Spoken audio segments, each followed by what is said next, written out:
Le hijab. Salam alaikum, bienvenue dans Réflexion du soir. Chaque jour, prenons quelques minutes pour réfléchir, grandir et avancer ensemble, Inch'Allah. Installe-toi confortablement et bonne écoute. Le hijab est une obligation divine. Point. C'est écrit noir sur blanc dans le Coran. Allah subhanahu wa ta'ala demande aux femmes de rabattre leur khimar sur leur poitrine. Un khimar, par définition, c'est un vêtement qui couvre les cheveux. Donc, le hijab doit couvrir toutes les parties du corps et ne laisser apparaître que le visage et les mains.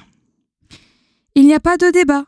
Il faut arrêter de croire ceux qui disent qu'il n'est pas obligatoire, que ça dépend de l'interprétation des textes.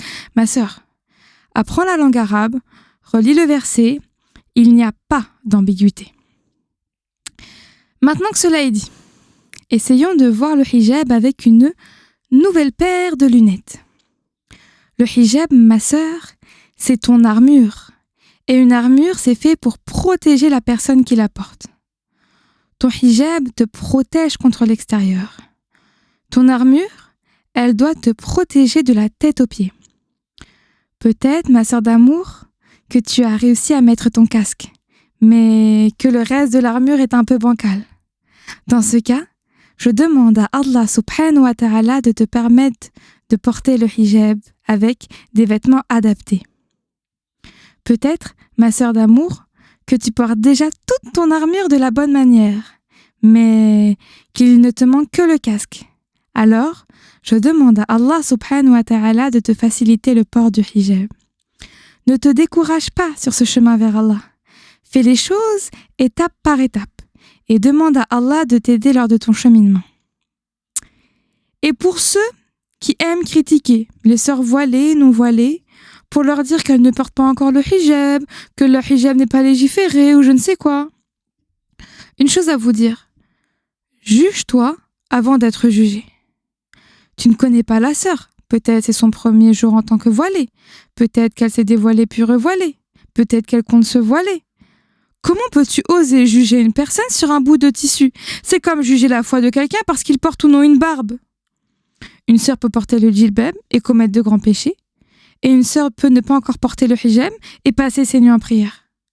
Donc, ne rajoutons pas à nos sœurs filets des épreuves. Parce que mettre le hijab, c'est prendre avec soin un lot d'épreuves. En France, le hijab n'est pas juste un bout de tissu. En France, le hijab, c'est se voir refuser un emploi alors que l'on est qualifié. C'est se voir empêcher d'accompagner ses enfants en sortie scolaire. C'est se voir interdire l'accès à l'éducation, que ce soit au lycée, peut-être même à l'université. C'est se voir refuser un logement. C'est se voir interdire l'accès au sport.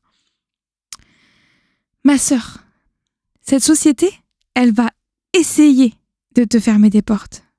Mais crois-moi sur parole qu'à chaque chemin fermé de leur fait, Allah te trace une multitude de nouvelles routes.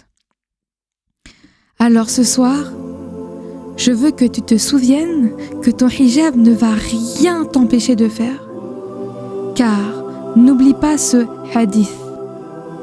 Sache que si toute la communauté se réunissait pour te faire bénéficier d'une chose, elle ne pourrait le faire que pour une chose qu'Allah a écrite en ta faveur.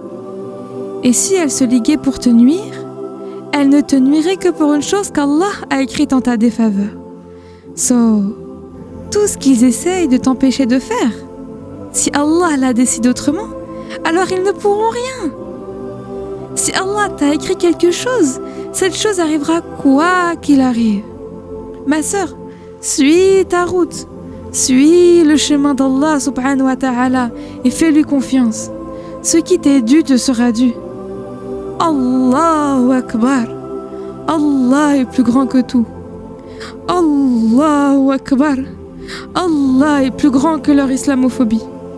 Ma sœur, porte ton hijab et va briller en société. Qu'Allah nous facilite dans le port du hijab ce vêtement de lumière, qu'il nous permette de le porter correctement, quelles que soient nos épreuves. On se retrouve demain, Inch'Allah, pour une nouvelle réflexion du soir. Assalamu alaikum.